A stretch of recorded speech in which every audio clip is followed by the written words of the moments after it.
कि ये कुरान क़यामत के दिन जो इसको नहीं मानते उनके लिए हसरत और अफसोस का ज़रिया बनेगा, क्योंकि अल्लाह ने अपनी हुज्जत अपने बंदों पर तमाम कर दी है, एक एक चीज़ को बहुत वजाहत से बयान कर दिया है।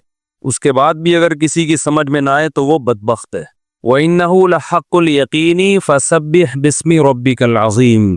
सूरह अल-हाक़्क़ा को ख़त्म किस बात पे किया कि पस ए मुखातब तू अपने रब के नाम की तस्बीह बयान कर, वो रब जो आज़मत वाला है। पिछले हफ्ते इस पर बहुत तफसील से बात हुई थी। रसूलुल्लाह सल्लल्लाहु अलैहि वसल्लम ने फरमाया कि अल्लाह का ज़िक्र और जो चीज़ें अल्लाह के ज़िक्र के मुनासिब हैं उसके अलावा सब कुछ बातिल है, इस कायनात में सब बेकार है। यानी इस पर मैंने बात की थी ना, और कि जो कुछ भी हमें दुनिया में नज़र आता है जिसको हम बहुत ज़्यादा वैल्यू देते हैं, अल्लाह की नज़र में उसकी कीमत कितनी है? 2 टके। फिर इस पर मैंने बयान में बताया था कि भी इश्काल होता है, ये तो बड़ी कीमती चीज़ें यहाँ पे, एक एक डायमंड आपको पता है करोड़ों रुपए का बिकता है, बड़ी बड़ी गाड़ियाँ हैं, 4 शादियाँ हैं, बड़े बड़े बंगले हैं और अय्याशी है, चांद पे जा रहे हैं, सूरज और मरीख पे पहुंचने की अभी प्लॉटिंग शुरू हो गई है मरीख पर। एक साहब मेरे पास आए, दुनिया कहाँ से कहाँ पहुंच गई, मरीख पे लोग प्लॉट ले रहे हैं, जायदादें खरीद रहे हैं और हम पेट्रोल ही क्यों रो रहे हैं। मैंने कहा भाई मरीख पे जायदादें खरीदो या आसमान पे खरीदो, थोड़े दिनों में जाना कहाँ है? कब्र में। तो इतना ज़्यादा टेंशन लेने की कोशिश मत करो। इस दुनिया में जायदादें खरीदने वाला कहाँ जाता है? हमारे लिए तो मरीख बहरिया टाउन है, क्या ख्याल है? हमें तो वहाँ 2 प्लॉट मिल जाएं तो लोग खुशी से पागल हो जाते हैं ना। तो लेकिन जो जिसने बहरिया टाउन बनाया वो बेचारा थोड़े दिनों में मर के ख़त्म हो जाएगा। जो साइंसदान मार्स पे पहुंच रहे हैं, मरीख पे पहुंच रहे हैं, वो थोड़े दिनों में मर के ख़त्म। तो ये मौत और फनाइयत ये ऐसी चीज़ है जिसने इस दुनिया की वैल्यू को 2 टके का नहीं छोड़। लेकिन टके टके के लोग हमें दुनिया की वैल्यू हमारे दिल में बिठा रहे होते हैं। 2 टके के लोग जिनको खुदा काफिर कहता है, जिनके लिए अल्लाह जहन्नम की वईदों के वादे करता है, वो 2 टके के लोग हमें बता रहे थे बहुत बड़ी चीज है ये दुनिया, कुछ भी नहीं है भाई।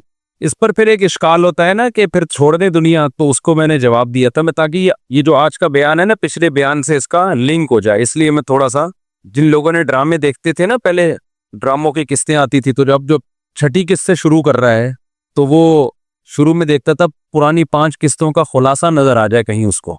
तो अभी नए नए लोग आए हुए हैं ना, तो उनको पुराना बयान से मैं जोड़ने के लिए थोड़ा सा खुलासा बयान कर रहा हूँ।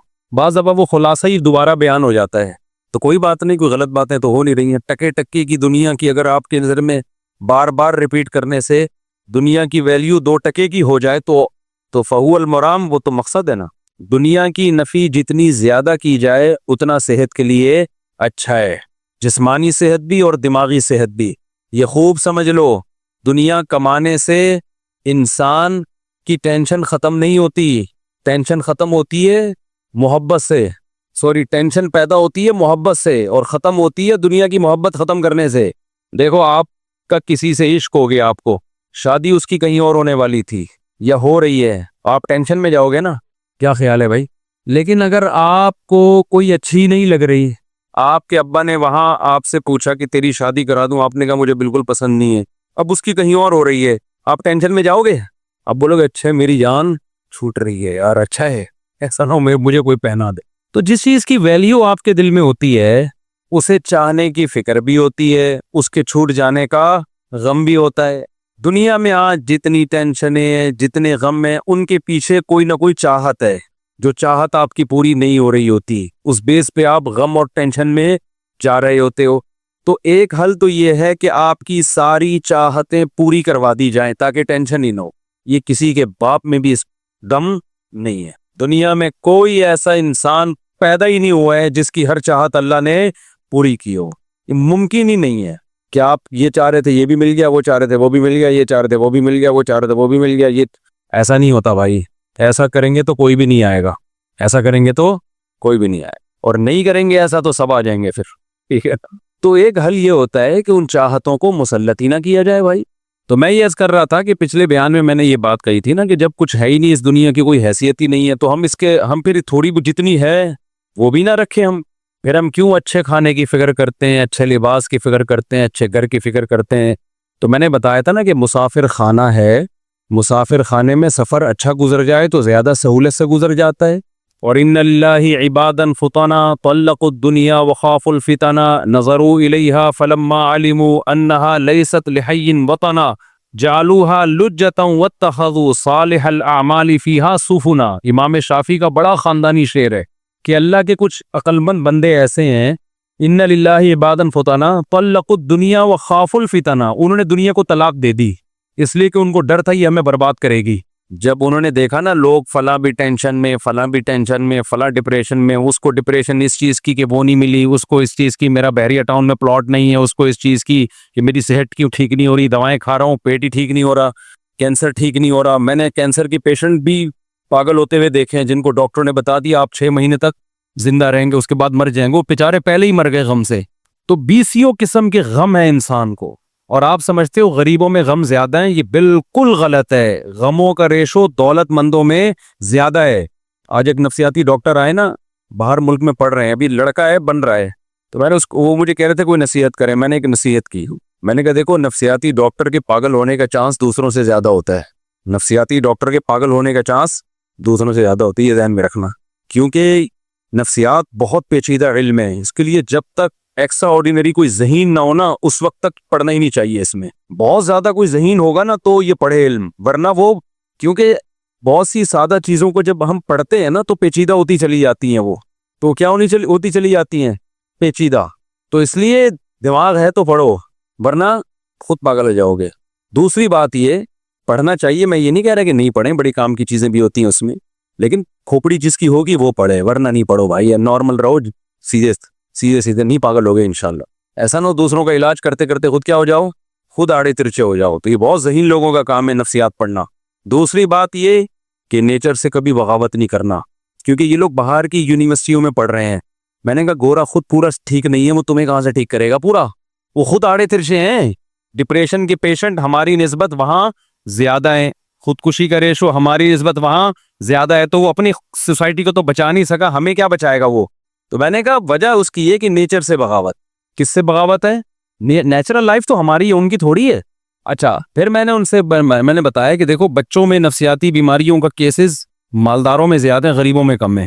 ये बताया आपको, गरीबों के बच्चे बड़े होशियार होते हैं, बहुत कम नफसियाती केसेस होते हैं गरीबों में। मेरे पास जो आते हैं ज्यादा मालदारों के केस आते हैं। वजह उसकी है कि बच्चों को बचपन में इतना ज्यादा लाड प्यार मिला होता है, गरीब तो 2 थप्पड़ लगा के अपनी ठरक पूरी कर देता है, गरीब के पास पैसे तो होते नहीं है। अब देखो गरीब का बच्चा गरीब के पास आया, अब्बू मुझे ये खाना है, लॉलीपॉप खानी है, मुझे गोला गंडा खाना है। इंडिया वालों को गोले गंडे का ही नहीं पता क्या होता है, वो कहते हैं नीचे कमेंट्स में लिखे होते हैं गोला गंडा क्या होता है, तो गोला गंडा खाना है, मैंने ये खाना है। गरीब क्या करेगा, एक चंबा लगा देगा, बोलेगा जा बे। वो नफसियाती डॉक्टर से नहीं पूछेगा कि एक्चुअली डॉक्टर साहब मेरा बच्चा ना मुसलसल गोला गंडा मांग रहा है मुझसे, तो मुझे लग रहा है इसको कोई प्रॉब्लम है। तो फिर डॉक्टर आएगा, मुआयना करेगा, चेकअप करेगा, मेडिसिन लिख के देगा और क्या एक्चुअली आप बच्चों को मोटिवेट करें, काउंसलिंग करें कि गोले गंडे नहीं खाएं, वो कुछ और खा लें। गरीब के पास ना पैसे होते हैं ना मशवरे का टाइम होता है, ठीक है, वो क्या करेगा, 2 लगाएगा उधर जाकर। और बच्चे भी ज्यादा होते हैं गरीबों के, तो बच्चे भी ज्यादा होते हैं, तो बच्चा मशहूर भी हो जाएगा बहन भाइयों में, बिजी हो जाएगा, क्योंकि बहन भाई बहुत है उसके। एक थप्पड़ खाएगा और बड़ा वाला है तो छोटे वाले को पार्सल कर देगा वो। हमें याद है हमारे बड़े भाई को जब डांट पड़ती थी तो पार्सल किधर होती थी, छोटे वालों में पार्सल होती थी, तो वो छोटा वाला अगले वाले को पार्सल करता है। हम स्कूल में लाइन में खड़े होते थे ना, ये खेल खेलते थे हम, जो सबसे लाइन में पीछे होता था ना अगले को एक गुद्दी पे रख के मारता था, वो गुस्से में पीछे देखता, हम कहते पार्सल कर दे आगे। क्या कर दे, वो अगले वाले को लगाता था, वो गुस्से में पीछे मुड़ता, कहते पार्सल कर, तो वो घूम घूम के ना तपेड़ा आखिर में जाके लगता था वो। खैर, तो मैंने कहा भाई नेचुरल माहौल में जो है ना, नेचर से बगावत मत करो। तो वहां क्या होता है कि बच्चों पे बिल्कुल, बच्चे ज्यादा मार खाने से भी बिगड़ते हैं, वो भी पागल हो जाते हैं, वो भी ठीक नहीं है।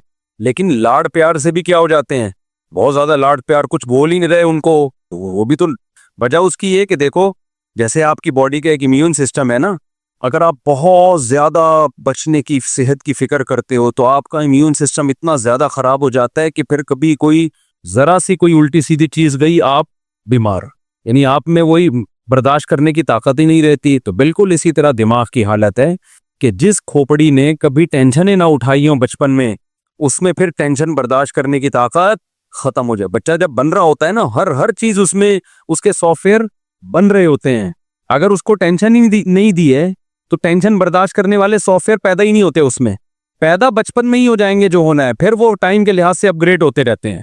अगर पैदा ही नहीं हुए, उसने कभी डांट भी नहीं खाई, वहां तो डांटने पर पाबंदी, मारने पर पाबंदी और इतनी सख्तियां हैं कि वो नहीं हो सकती। वो फिर बच्चे में वो क्वालिटीज पैदा नहीं होती हैं, छुई मुई बन जाता है बिल्कुल वो तो।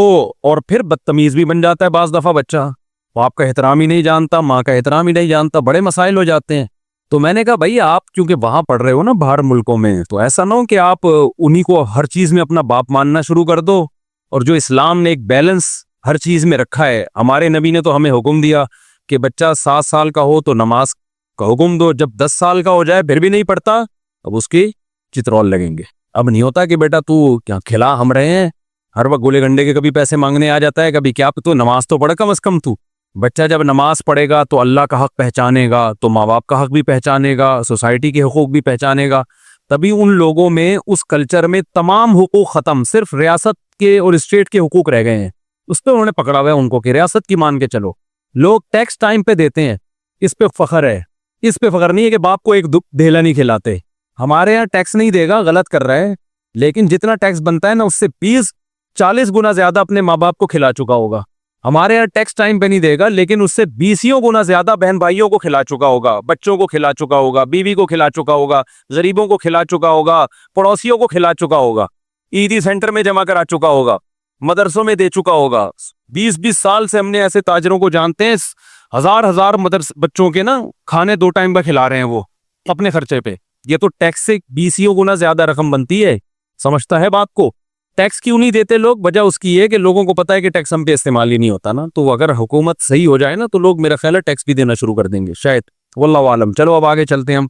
तो मैं बात ये अर्ज कर रहा था कि आप जो है जब तक दुनिया, अच्छा दुनिया की मोहब्बत भी उस कल्चर में बहुत पैदा होती है। वो तो उनका तो खुदा है ही दुनिया। वो कहते हैं हम आए दुनिया में किस लिए? इंजॉय करने के लिए।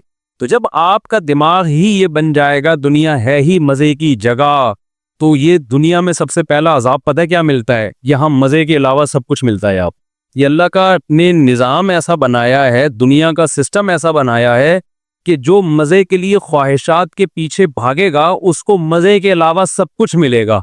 आप कह सकते हैं भाई अगर मजा ना मिल रहा होता उसको ख्वाहिशात पूरी करने में, तो वो मजे के पीछे भागता क्यों? मिलता है तभी तो फिर आगे मजीद भागता है।